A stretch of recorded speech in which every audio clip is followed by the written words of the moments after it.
One of the major reasons we play video games is by experiencing the level design presented to us. The actual structure of the level isn't the only element that makes it unique, but is just a small part of what goes into it. My name is Jacob Giannone, and throughout this video series, I plan to discuss and show important elements that I think can be used to design a well-crafted and fun video game level, using Ratchet & Clank Rift Apart's first major world, Nefarious City, as a basis. This specific level is a great modern example demonstrating these distinct elements, as well as being a strong level found within the Ratchet & Clank series.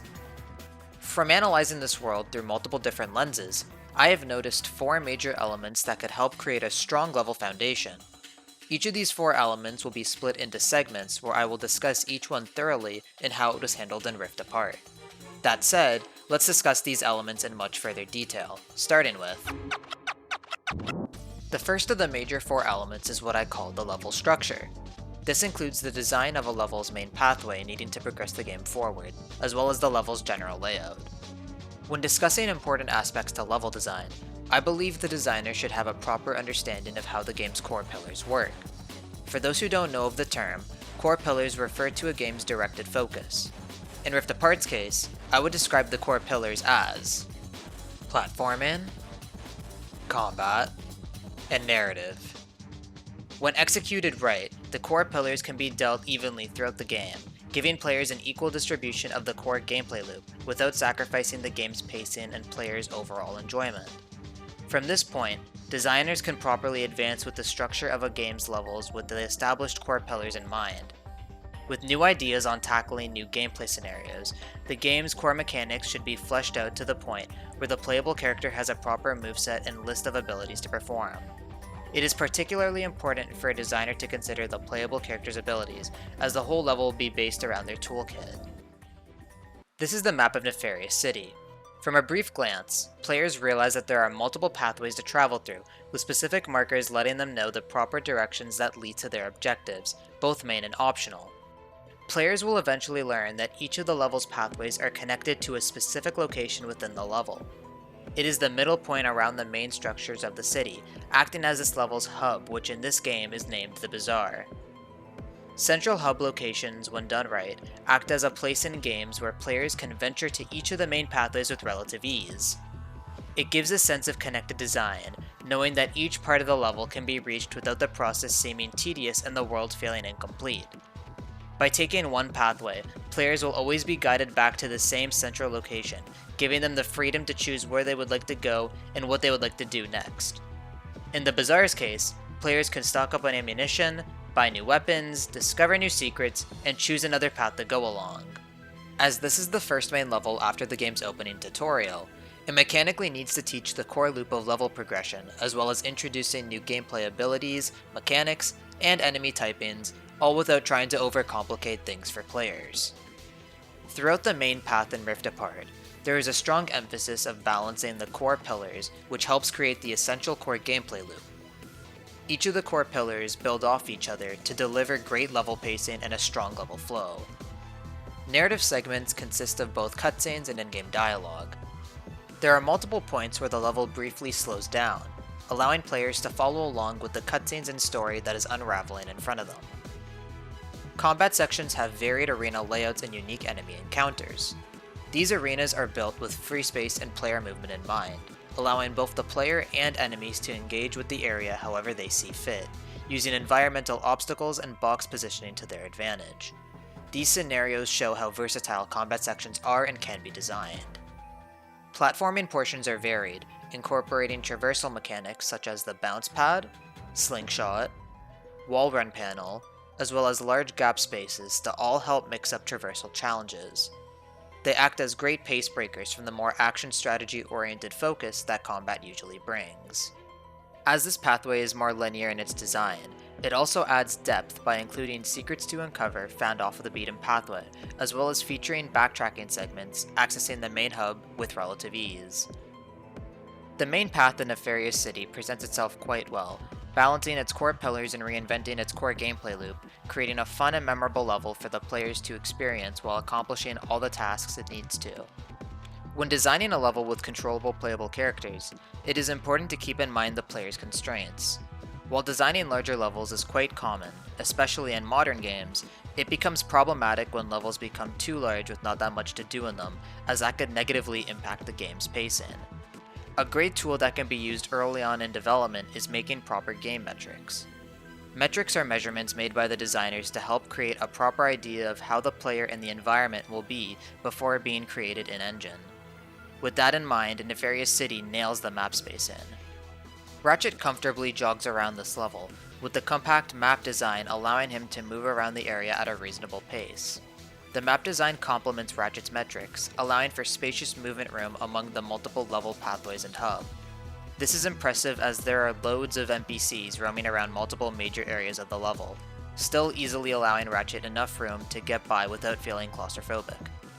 Since the level is concise and the player only needs to finish the main pathway objective, the level completion time can take anywhere from 25 minutes to an hour, if wanting to do everything the level has to offer. This really helps the game's pace, as the level doesn't feel like it overstays its welcome, and allows the player to spend as much time as they want in it until they are ready to progress further. The second of the major 4 elements is what I call design cues. This includes 3 components that all tie into each other to help guide the player through the level visually and audibly, through multiple different means. A crucial tool that all games use to show the player everything they need to see while playing is the in-game camera system. There are several types of camera perspectives used for different games, but they all share the same goal of making sure anyone playing clearly understands what is happening on screen. Proper camera framing is a valuable tool to show the player what they need to do without needing to tell them. Analyzing Rift Apart's camera helps reinforce its importance. There are multiple moments within the level where the camera is framed in a way where it shows the player exactly where they need to go. It zooms out to show the scene fully, making sure both Ratchet and the pathway forward are clear. The camera acts as a guiding marker for the player, without creating the need to stop and open the map, helping the player get a grasp on their surroundings and the objective at hand, as well as keeping the game flow consistent. One of the most fascinating features of level design are the intricate details placed around the environment. Most of these details could easily go unnoticed while playing, but they help add to the game's overall state of immersion, building on what is presented from the game's world and lore. Environmental artists are tasked to fill in the level's loose ends, creating objects and specific environmental designs to make the world the player is experiencing believable. Rift Apart features distinct and creative environment designs that help give off a strong level of extra detail subtly.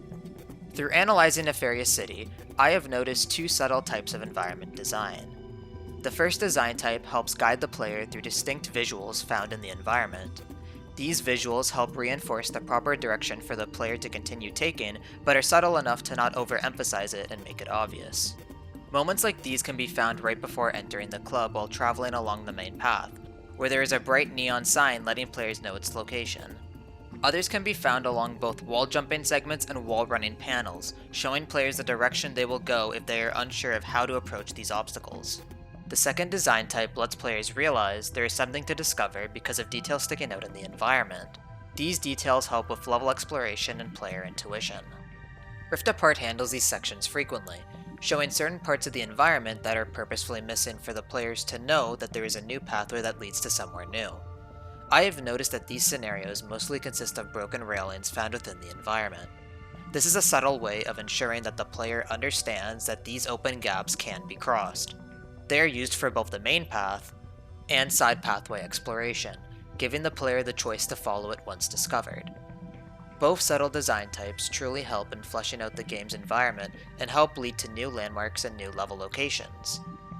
Speaking of which, it is also important to understand the significance of landmark locations. These are areas found within a game that stand out to the player and help make the level more memorable. They also have a dual purpose, where players could use the landmark's location to know where they are in the level and where to go next, without needing to pull out a map, helping with both player immersion and the game's pacing. This can easily be recognized in Rift Apart, where there are major landmark locations, such as the Bazaar, the Club, the Factory, and the Day Spot, just to name a few. They all fall under the requirements of being visually unique and can easily be traveled to. Found in more modern titles released today, games feature segments where audio is played in-game to help direct the player in what to do next.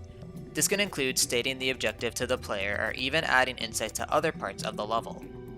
Playing audio in moments like these acts as another useful tool in directing the players. In Rift Apart's case, audio instruction is thoughtfully used during gameplay or after major cutscenes. An audio cue that stood out to me particularly is how one of the supporting characters tells Ratchet about the side objective the level presents, right before fighting the level's final boss, letting the player know about a new landmark location they can discover and explore. Hey Sugar! I forgot to mention earlier, I hit a spy bot in the factory for our resistance friends.